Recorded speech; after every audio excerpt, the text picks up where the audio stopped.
Hello class, this is Mr. Perez and I'm going to show you a few little tricks about Illustrator. First I'm going to open a new document, so I go File, New, and then I'm going to get the Illustrator welcoming screen. In this case I want just one artboard, letter size. The units that I want, it's going to be inches, but I'm not going to change them yet. I'm going to change them once I start my document. Once I'm ready for this, I'm gonna check advanced, CMYK, that's fine, and 300 points per inches. That's a high resolution printout. So I go okay, and in this case, I'm getting a very large page, and I'm gonna take the zoom tool, which is here, and I'm gonna make my page smaller so it fits in the screen. My screen is larger than what you can see on your internet screen, so I'm making everything a little smaller. Now, right now I have this paper here. I need some rulers so I can see the size of the page and work a little more efficiently. So I'm gonna go to View, Rulers, Show Rulers, and now you can see the rulers on the page. In this case, I have points. We normally don't work with points, so an easy way to change the points to inches is to right-click right on the ruler, and you can change the units to inches. This is more normal for us. If you're used to metric, then you can change it to centimeters, which is like what they will use like in Europe, Mexico, and all over the world, but the US or England. So another thing that helped me work very efficient in this program is if I show the grid. That's really easy because I want to see it. I'll go to View, and then you go to Show Grid. And here is the grid. The grid goes inch by inch, so it makes you work your workflow and make it efficient, and you know exactly where you're on the page. Best of all, it doesn't print out. If it bothers you, you can go to View Grid. In this case, it will be Hide Grid, or you can hit Command and quote. Okay, so the shortcut keyboard. So without clicking there, I can just do it on my keyboard. You see how it comes and goes? Nice. Okay, now when we have shapes in Illustrator, this is something very simple. Let's say I'm gonna draw a polygon.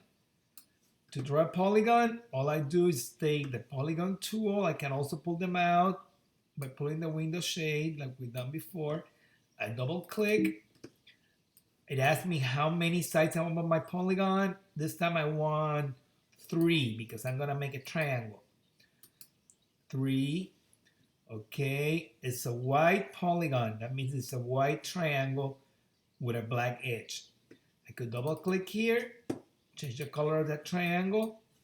Okay, so the fill is red, the edge, which is the stroke, is black. It looks bluish right now because it's selected. If I let it go, you're gonna see that it's black.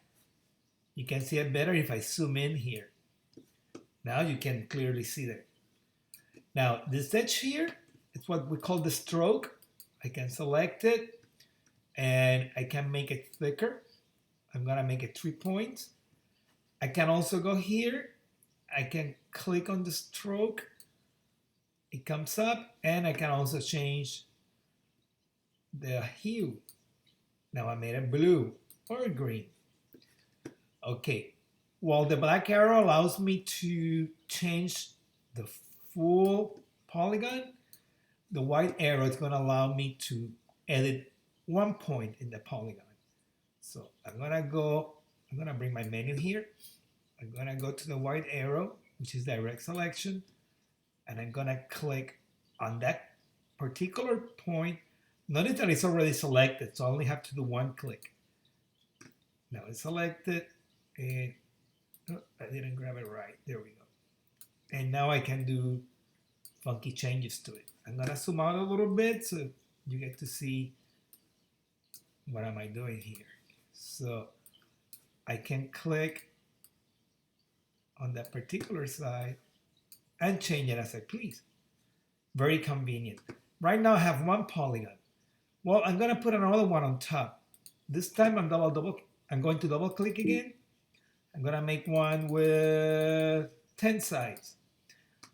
I'm gonna change the fill to blue, and I'm gonna change the stroke to an orangey color. Okay, I think it's too large, so I'm gonna hit or click on one of the corners, press shift to make it smaller proportionally. Now we have two shapes where the blue one is on top. If I go to my layers, which is right here, I go to sub layers and I can see exactly what's going on. I got two shapes here. The one on top is active. The little tiny blue dot is letting me know what's going on. There's more features here for the layers. You can play with them and see what's going on. If I click here, I'm locking that layer. I won't be able to click on that polygon. I should say on that sublayer. In this case, the bottom sublayer, it is not locked. That means that I can move it or change it. If I don't want to see it, I can just click the eyeball and it will disappear. Now if I click again, it comes back. I'm gonna take the lock out of the top one. That means that it's active again. If I want to select it without clicking right on it, I can just click on this side and it will be selected. Now, what I'm gonna do is I'm gonna change the order. I'm gonna put the blue one below the red one. So I can come here, I can click and push the button on the mouse and I can drag it below it. And that's how you change the stacking order in Illustrator. So I can also create a new layer. I can just close this, deselect, create a new layer, which is right here. It's gonna be on top, and I can create, let's make a star. And I'm gonna change again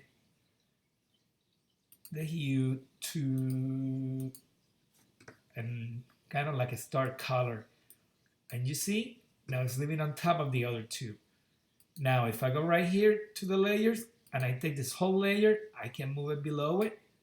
And now she's below everything else, living on a layer, on a separate layer. You can double click on them and rename them. So this could be the star layer. Finally, when I'm going to save this, I can save it in many ways. I can save it as Illustrator format. See, format Adobe Illustrator. There's some other formats right here. Sometimes I ask you to submit a PDF, for example. This is the place where you do it. That would be the format for a PDF. You still want to save an Illustrator so you can work on it later. Once it's a PDF, it cannot be changed anymore. Another way to save it is if you go File, and then you can go Save for Web, which save as a small resolution JPEG, or save a copy. When you go save a copy, you got other options here again, but it's saved as a different document. Another way to save it is if I go to export. There's quite a few ways to save in Illustrator, hey? And PNG is quite a cool format. PNG doesn't save a background, so everything around it is clear and invisible. It's great for clip art. Here's JPEG. This is for Flash. Let's say you're doing something for Flash. Stuff for AutoCAD or 3D programs. If you're gonna save it for Photoshop, TIFF is a high resolution image. It's really good for photos and good resolution books. And there's a few other more here that for this time it's not important. And this is how you save a document in Illustrator in different formats. We saw how we change the stacking order on layers by just clicking and dragging. And this is what we got for this tutorial right now. I hope it's helpful. Take care.